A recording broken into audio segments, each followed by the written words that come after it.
Douane, la palme d'or à la médiocrité. L'administration des douanes est secouée depuis quelques jours par une vague de mutations tous azimuts. Tout se serait passé sans autre commentaire si les choses s'étaient passées dans les règles de l'art, mais que non, des plus méritants ont été relevés et les médiocres maintenus à leur poste sans autre forme de procès. Injustement alors, cela présage des dégâts incalculables pour les finances publiques. Qu'est-ce qui s'est réellement passé à la Direction générale des douanes? Un arrêté et une décision de nomination ont été signés il y a quelques jours, portant nomination de nouveaux cadres. Au total, 48 personnes sont concernées. Certains ont été maintenus à leur poste, d'autres ont été promus, tandis que des cadres valeureux ont par ailleurs quitté des fonctions hiérarchiques pour des strapontins. Ils sont au total 8 cadres qui étaient précédemment des directeurs de services centraux, directeurs régionaux, chefs de bureau ou de brigade à être frappés par cette mesure décriée qui a fait l'objet de bombes à la douane. Il s'agit là de la première mesure administrative prise en termes de redéploiement de personnel par le nouveau directeur général Mohamed Doukara. La douane, ce service de l'assiette qui alimente les caisses de l'État, a de nos jours d'énormes difficultés à assurer cette mission régalienne. En ces temps de vaches maigres, il n'y a que 3 services qui servent de locomotive aux autres structures. Ce sont la direction régionale de Koulikoro, la direction régionale du district et la direction des enquêtes douanières. Il est arrivé qu'au Koulikoro, à travers le seul bureau de Kati, fasse 17 milliards de francs CFA de recettes en un seul mois. Malgré cette embellie, les responsables de ces directions et bureaux font partie de ceux qui ont été relevés. Il s'agit en l'occurrence d'Adama Sidibé, directeur régional de Koulikoro, Mohamed Koulibaly, chef de bureau de Kati, et son chef de brigade, Sekou Di Abadiakité.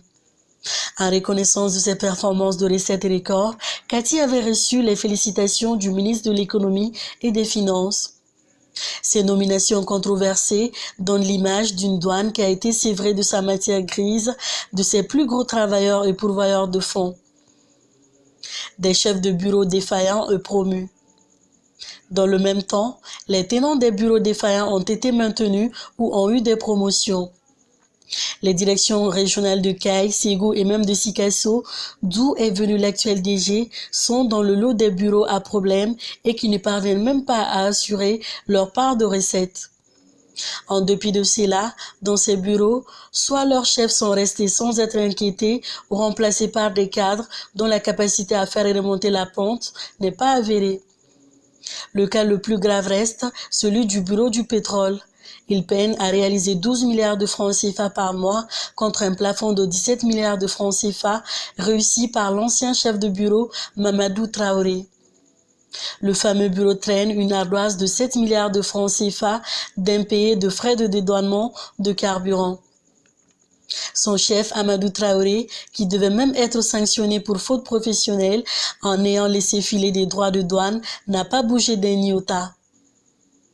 Le bureau de pétrole travaille à perte alors que l'importation des hydrocarbures dans notre pays n'a jamais baissé. Au contraire, elle a même été multipliée par 5, voire 10. Les citoyens lambda assistent tous les jours à la création de stations d'essence et à l'accroissement du parc automobile. C'est pourquoi beaucoup s'interrogent aujourd'hui sur le mobile réel de ces affectations.